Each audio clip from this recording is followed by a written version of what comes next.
नमस्कार दर्शक बंधु वर्तमान कोरोना भाइरस को नहीं बड़ खबर सामना को आसी तेबे खबर टी कौन रही वीडियो रे आग को निश्चय जानिबा किंतु ता पूर्वर वीडियो को गोटे लाइक और चैनल को सब्सक्राइब कर नियंतु। तेबे दर्शक बंधु गत 3 वर्ष तले सारा विश्व रे कोरोना भाइरस तार प्रलय देखाइथिबा बेले एबे भाइरस भारत रे पुणी काया मेलाइबा आरंभ करिछि जहा जोगु स्वास्थ्य विभाग सहित लोक माने मध्य चिंता प्रकट करिसंती।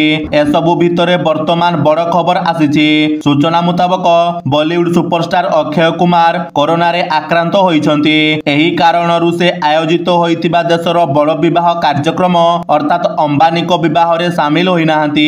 सूचना योग्य अक्षय कुमार गत 2 दिन हेब असुस्थता अनुभव करुथिले। दुर्बल लागुथिबारु बिछणारु उठी पारु नथिले, तेनु से चिकित्सा पई डाक्तरखाना को जाइथिले। सेठारे तांकर किछि परीक्षा करा जाइथिला। एही परीक्षा रिपोर्ट रे अक्षय कोरोना पॉजिटिव थिबा जणा पड़िथिला। एहा परे से निजकु आइसोलेट रे रखिछंती। अक्षय डाक्तर कहितिबा समस्त कथा को ध्यान रे रखि सावधानता अवलंबन करूछंती। अक्षयंक व्यक्तिगत अधिकारींक सूत्ररु प्रकाश पाइछि जे अक्षय को अनंत और राधिकांक विवाह रे शामिल हेबाकु निमंत्रण रहिथिला। अभिनेता भी जिबाकु समस्त प्रस्तुति करि सारिथिले, किंतु कोरोना पॉजिटिव हेबा परे से एही यात्रारु निवृत्त रहिछंती।